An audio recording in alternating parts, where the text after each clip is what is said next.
To a CBS 6 investigation nearly 2 months after we brought to light the traffic stop and arrest mandates at the Chesterfield County Police Department, a local lawmaker tells us she's drafting legislation that would make sure officers are evaluated fairly here in the Commonwealth.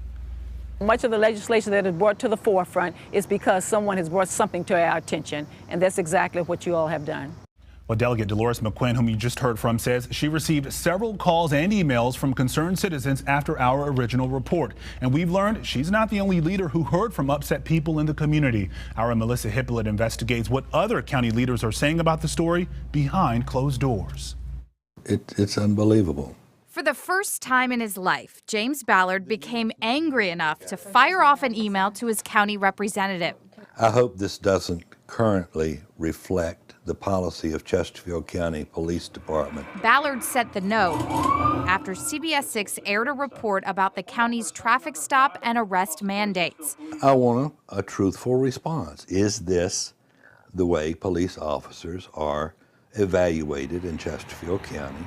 And what are they trying to accomplish by doing it using a quota system?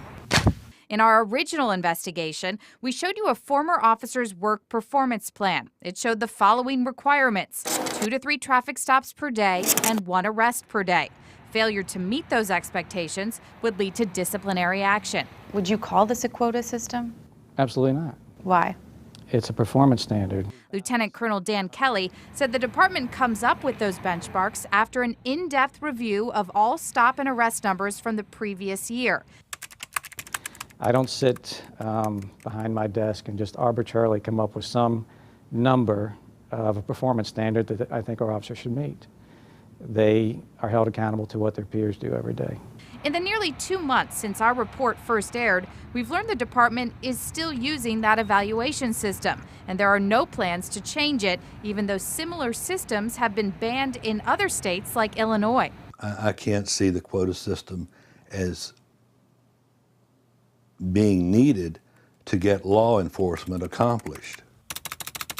CBS 6 has uncovered details about behind-the-scenes discussions through a public information request.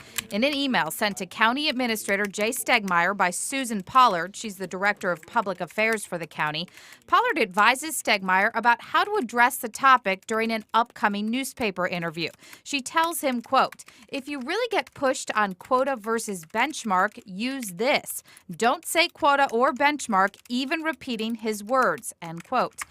And in this email to Board of Supervisors Chairman Jim Holland, a man writes, quote, "The problem in my book is that the police are not giving out enough tickets, not too many," end quote. Holland's response, quote, "I'm in agreement with you," end quote. Hey, how are you, sir? Yet Ballard says he wonders this: what if Chesterfield drivers are obeying the law? Could some be unfairly pulled over and ticketed just because officers do not want to get into trouble? He's there to enforce the law as it needs to be enforced, not to meet a quota and to get a performance rating based on a quota that you're told you need to meet.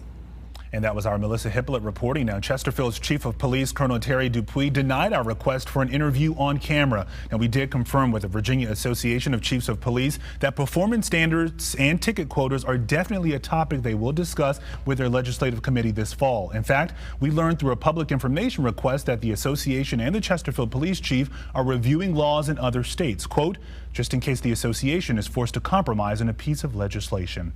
And